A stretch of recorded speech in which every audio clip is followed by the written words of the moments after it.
Hello students, in this video we have this question. हमारे पास ये कैपेसिटर है जिसमें जो प्लेट एरिया है वो ए है और उनका सेपरेशन डी है। इन प्लेट्स के बीच दो different material with different डायरेक्ट्रिक constants इस तरह से भरे जाते जैसे इस क्वेश्चन में फिगर में जैसे दिया है। तो क्वेश्चन ये है, पहला question, what is the total capacitance of this capacitor. और सेकंड, जो हमने डिफरेंट डायरेक्ट्रिक्स भरे हैं उनको अगर हम हटा दें और सिंगल डायरेक्ट्रिक भरें तो उसका डायरेक्ट्रिक कांस्टेंट क्या होगा कि उससे कैपेसिटेंस पे फर्क ना पड़े। इसका मतलब यह है हमें नेट डायरेक्ट्रिक कांस्टेंट बताना है। करेक्ट? क्वेश्चन समझ आ गया?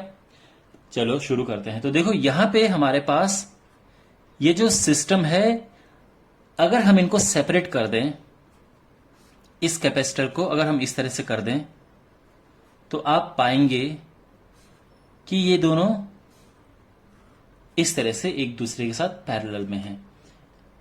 और जो पहला वाला है उसके अंदर ये वाला भरा हुआ है, first material K1,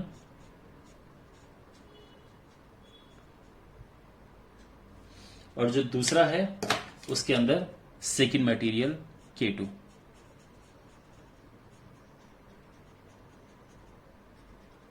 so basically ये दोनों अरेंजमेंट सेम है। This is K1 and this is K2।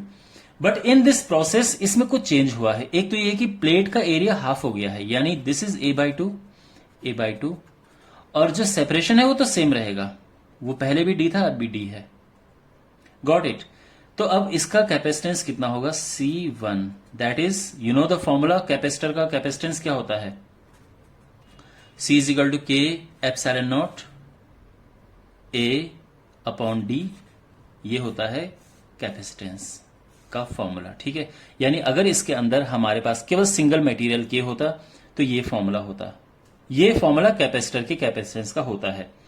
यहां पे K की जगह पे K1 लगाएंगे, एप्सिलॉन नॉट, ठीक है, area is A/2 divided by separation that is D। तो ये हो जाएगा K1 एप्सिलॉन नॉट A/2D। और जो C2 है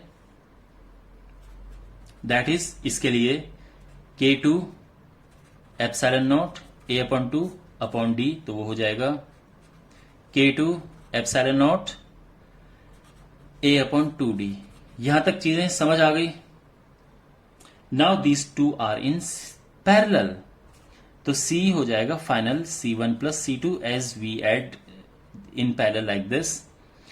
तो यहां पे इनको प्लस करते हैं, K1 epsilon naught A/2D plus K2 epsilon naught A/2D।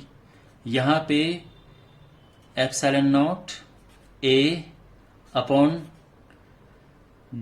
जो है वो कॉमन आ गया। इनफैक्ट आप 2D ले सकते हैं और अंदर बचा K1 प्लस K2, और ये हमारा फाइनल आंसर आ गया। अगर कुछ भी अंदर भरा नहीं होता है तो उसको हम कहते हैं एप्सिलॉन नॉट A/D। तो अगर आपको इसको रिप्लेस करना है इससे तो C डैश हो जाएगा, एप्सिलॉन नॉट A/D की जगह पे C0 आ गया, और अंदर है K1 प्लस K2/2।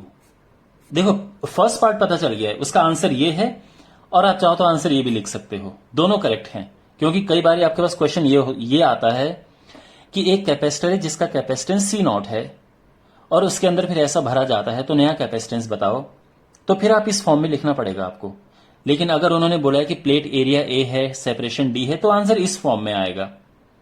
अब सेकेंड पार्ट पे देखते हैं, नेट डायलेक्ट्रिक कांस्टेंट। अगर हम इक्वेशन 1 और इक्वेशन 2 को कंपेयर करेंगे,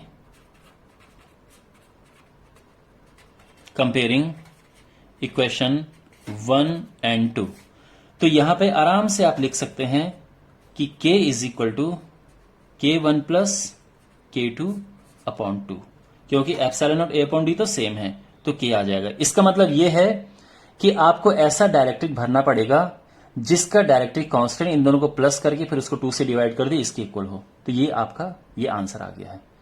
is it clear? Alright, now practice this, it's a very important question. Exam में आने की बहुत ज्यादा संभावना होती है। And I'll see you in the next video. Take care.